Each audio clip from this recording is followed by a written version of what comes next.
All right, Antonieta, are you ready? Yeah. Okay, so here we go. So 5, 4, 3, 2, and 1. All right, folks, welcome back to the podcast. Very excited to have as my guest today, Antonieta Contreras. Antonieta, welcome. Thank you. Nice to see you. Awesome. So Antonieta, a former banker, originally educated as a mathematician, is a trauma psychotherapist who graduated with a master's in social work from NYU. After forming her clinical skills as a Gestalt therapist and training at agencies with highly traumatized people, she received a specialization in trauma studies from the Institute of Contemporary Psychotherapies and in human sexuality from NYU School of Medicine. Antonieta maintains a private practice where she combines different trauma modalities as well as the contemplative techniques that she learned from studying within Buddhist traditions. Her book, Traumatization and Its Aftermath, a systemic approach to understanding and treating trauma disorders, received the award for the best book of 2023 in the category Psychology, Mental Health Division by the American Book Fest. Antonieta, welcome to the podcast. Thank you. So before we get going, share with our listeners where you're from originally and where you are currently. I was born in Mexico City and I live in New York City now. Big cities. Okay. So this book, we're going to talk about this book today. This is very comprehensive.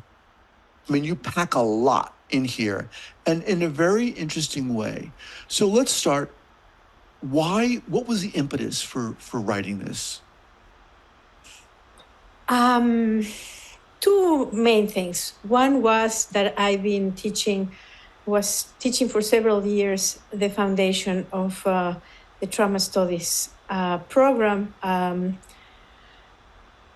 postgraduate program for clinicians. And I really went into the research of what it means to be traumatized. And I discovered every year, I taught for several years, that every year there were new findings and more understanding and different perspectives, different options. Like even last week, a very important finding came out about memory, how memories that actually are not memories.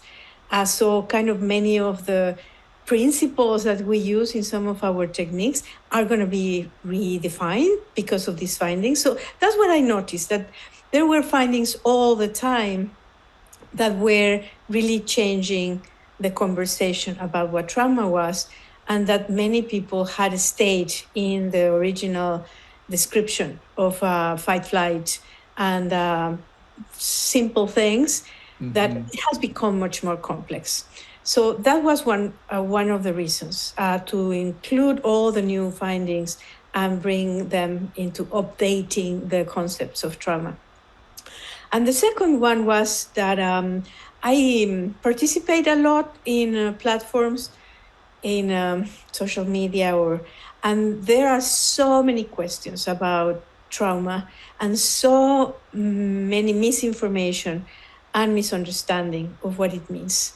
And it breaks my heart to see that people get confused, assign labels to themselves, they feel defeated, and they are not going to get better. So I answer a lot of these questions, and I noticed that there was the need to solidify all those answers in a book that responds to all these questions that people have. So give us an example of one such bit of misinformation that people might have. You mentioned a couple things, but share with us. Well, for example, the New York Magazine a couple of months ago, I think, or last month, came with a cover says trauma, America's favorite diagnosis, right? So right there, trauma is not a diagnosis, for instance, right? But it's our favorite one.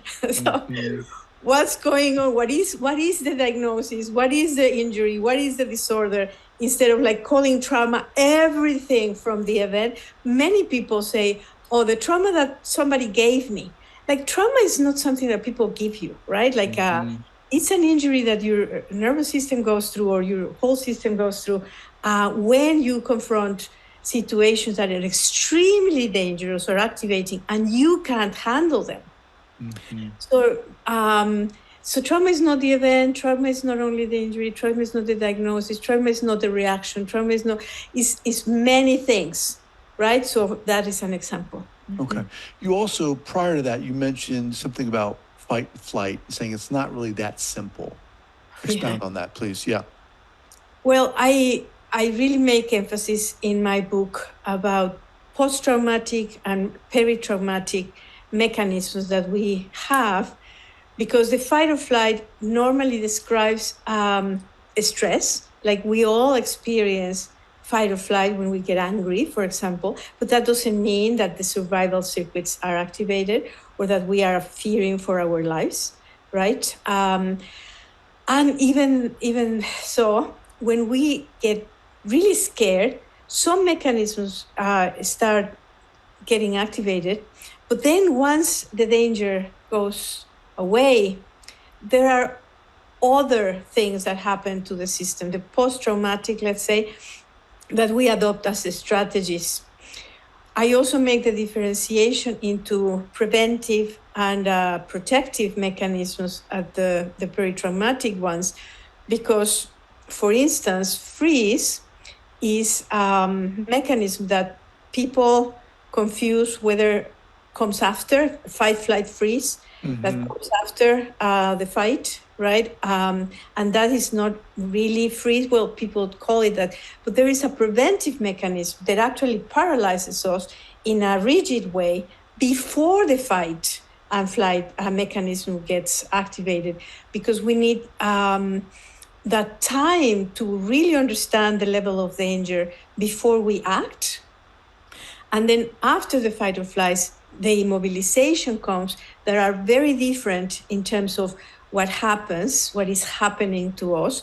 And in freeze is rigidity. In immobilization is loss of tone or muscle tone, and etc. And they need different interventions. We need to understand the differences between them in order for us to help the clients that take that strategy as a survival way to cope with their lives, right? So a rigid person is very different, needs very different interventions than a dissociated person that comes with Mm-hmm. mobilization, right? So those little differences are very important in terms of how we treat our clients. So, in terms of the book, how did you organize the book? Haha. Oh my God, it took me like a lot of work to organize it, because there is so much information that I needed to share. So, first, the part one, I wanted to talk about the whole neurobiology and all the consequences and all the elements that take have a role into these, like emotions and memory and all these that I call them trauma domains that get affected, right? So I explain the process, I explain the neurobiology, I explain all the mechanisms. And then in part two, I separated the different types of traumatization. Traumatization is the process that starts when we get really afraid, scared, shocked, surprised, like really is afraid of our lives, right? To to the moment that we resolve the fear of or the belief that we can lose our integrity or our lives.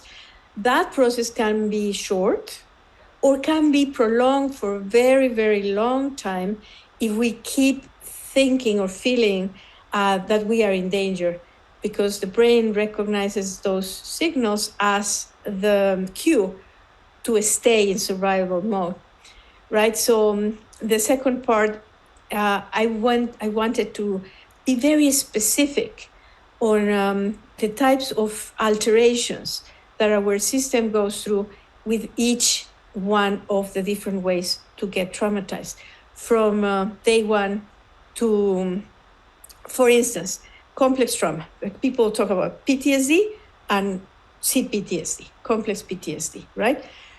complex PTSD includes everything that means prolonged or repeated sense of threat or danger, right? But it's very different if you get it young, at 1 or at 3 or at 7 or at 20 or at 60, right? There are differences in when do you get that type of prolonged, because it doesn't mean, like, there are people that have good childhood, but then they have a bad relationship, and then they endure years of abuse. They were healthy, but that endurance starts affecting their nervous system little by little. And of course, the consequences are different than if you have to endure it when you are 2 years old, right? Right. So I wanted to separate all the different types of ways we can get traumatized and their effects. So if it's attachment thing before we are born or at birth, or if it's social and institutionalized oppression, or if it's, I separated, for instance, abuse from neglect. Normally they put it together. So I have separated them because abuse has different consequences in the system than neglect, for instance. Right? So I try to dissect as much as possible the different reasons we can get traumatized, and I separated them in the reasons and the consequences. Wow. Let's highlight that for a little bit. Abuse and neglect. Talk a little bit about how they're different and how they, with the understanding that it impacts people differently, of course. Right. Well, abuse is a frontal, I would call it. It asks for a reaction right away, right? Right away. If I scream at you, you have to react there with aggression or with avoidance, right? And it's easier to identify the wound if it's abuse than if it's neglect, because neglect, there are many other elements that can play a part on the traumatization or not. Some people are neglected and are actually not traumatized. They learn to cope, they may internalize certain ideas about themselves, but they don't fear for their survival. So the survival mechanisms don't get activated the same way as if somebody is hitting you, Right. right? Or punishing you or insulting you. So I I want to normalize, but also to depathologize trauma, that not everybody that was even abused or neglect developed trauma. And when and why we could develop a trauma disorder from the circumstances. So, for instance, if you get neglected and then you develop a huge sense of shame for the neglect, that you internalize it in that way, that could be the trigger for you to activate those circuits. But then the intervention again is very different than somebody that gets angry and immediately fight back. The neglected person with shame is not going to fight back, is going to probably dissociate, and the intervention needs to go into the shame, not into the fear first, right? So things like that. So when I speak with you, Antonieta, I realize how much there is to know and understand about. I mean, when you started researching for this book, it just seems like there's a wealth of information. Is there a lot of information that a lot of people just don't know about? Mm-hmm. Yes, there is a lot, because there are articles in journals more than books, right? I think we rely a lot on books, and we Right. rely a lot on the dozen of people that talk about one topic, and then we hear the same idea over and over and over again, and it programs the a way of thinking about certain things. But we need to be actualized and put together things. Like we in psychology, we still use a very medical model. And if you think about medicine, well, the cardiologist has nothing to do with your stomach, right? For example. So a little bit like that. Sometimes in psychology, you either take care of the memories or you take care of the thoughts for right, and now you take care of the body, and we don't put them together. I missed to mention that the third part of the book is about a model to apply all these modalities that is integrative, because the integration of all our parts is essential for us to heal, right? Sometimes, for instance, let's say we are processing memories, or we are talking or using cognition with a person that doesn't have a sense of self developed or is very weak. The work is kind of going into the ether, because there is no self that can take in the ideas or the progress of the interventions or the treatment. So we need to develop a sense of self first, for having someone to observe themselves and to have reflective capacities on what is going on internally, right? So that integration.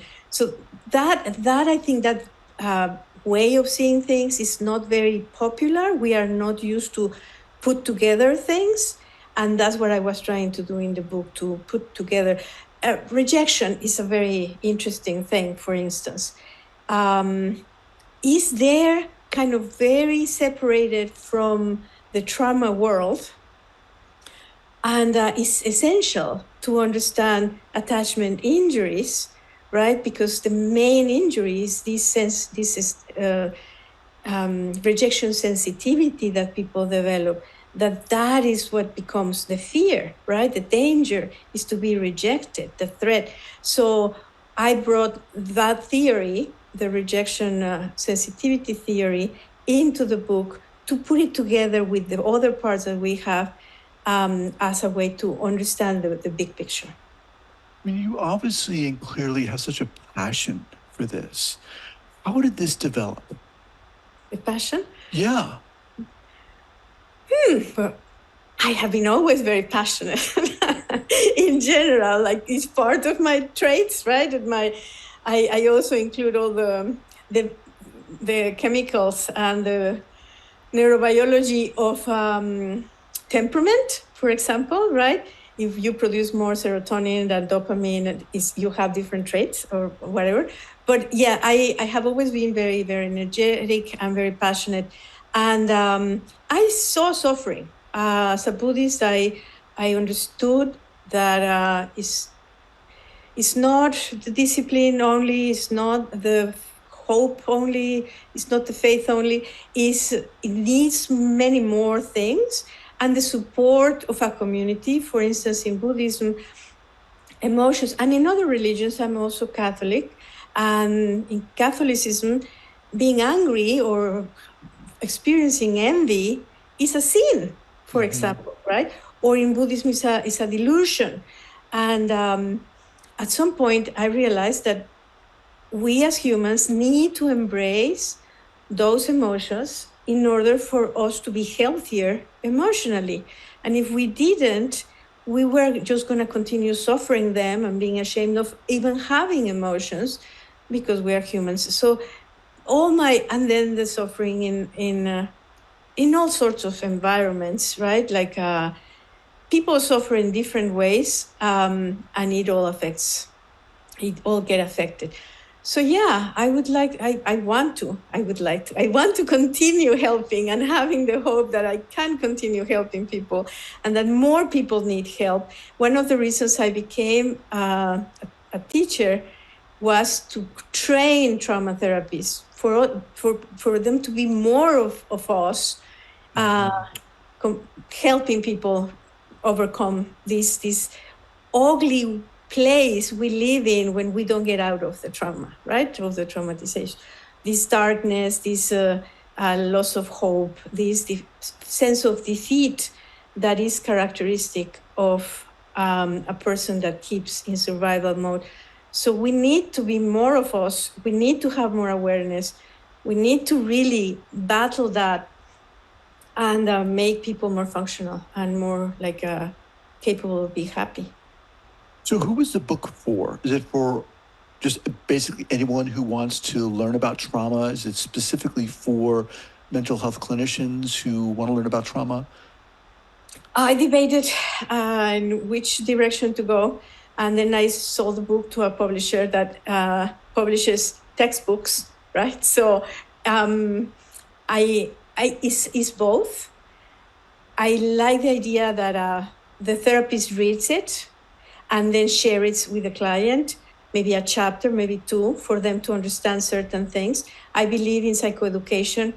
Psychoeducation is essential to heal. If we don't know what is going on with us, we judge ourselves and we don't get over it.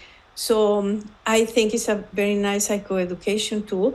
But I already have a couple of new clients and several calls, consultations from people, lay people that have read the book and that are finding a lot of help in reading it. So it's for both people, for both sectors. In terms of trauma treatment, what are your thoughts on how, excuse me, on the current state of trauma treatment modalities? You were saying, many therapists now are learning from the books that are coming out, the popular books that are coming out, from the 12 popular people. And that makes a lot of sense to me. So, in response to that, how do you feel in terms of the trauma treatment modalities out there? Are they adequate? Are people learning enough, or what? All of them are useful. People need to also know why they are useful and when they are useful, right? If they don't understand the difficulties that the person has and the parts that need to be treated, they can jump into one modality, skipping many steps that if they are not treated, they are not going to have successful treatments, right? So, for instance, neurofeedback is an amazing tool for regulation, but it doesn't help with processing. EMDR is a great tool for processing or somatic experiencing for processing, but they don't are not focusing in regulation. And you need both elements. But on top of that, what I think is that the treatment needs to be understood as dynamic. So today we have a model that was first proposed by escaping right now his name, but 100 years ago, Janet. Janet proposed a model for trauma that then Judith Herman adopted, and then Ford and several others. But it's a linear model, right? It's stabilization, processing and reprogramming. And it never happens that way. We need to use a dynamic model that sees what is required and starts, I said, building blocks, start using building blocks for the alterations and the domains we need to work on in order to build the foundation for a successful treatment. So that is also an important thing. People need to understand what they are doing before applying a modality, because a modality alone is not going to make the trick. And I think that's a good example. That trauma treatment modality is that was put forth by Judith Herman. It's still used today very commonly, as you're saying, and people need to understand that it's not going to go linearly like that. It's much more dynamic. So as a result, are you saying that clinicians need to, or therapists need to, just study more modalities? Well, first my book, because the book is going to tell them what trauma treatments should move like, right? And then choose the modalities that resonate more with them and know how they should be applied for certain things. For instance, I do adjunct work sometimes for EMDR.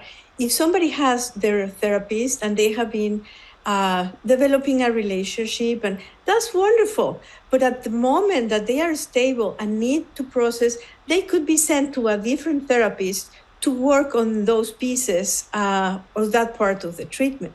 For instance, if somebody is not good at developing self and doesn't understand that, well, maybe you find a colleague that is specialized in that type of modality, or you learn it, right? But you need to have a broader understanding of what it needs to be done for the person to recover. Personality disorders, for instance, right? You cannot go and process memories when they don't even know where they are, you know? It's a different level of understanding of what happened to them that made them adapt into that type of behavior and regulation that needs to be addressed as such. Awesome. The book is called Traumatization and Its Aftermath, a systemic approach to understanding and treating trauma disorders. If you're a mental health clinician and interested in trauma or working with trauma, you need to get this book. We'll have the links up at the show notes page here at the traumatherapistpodcast.com.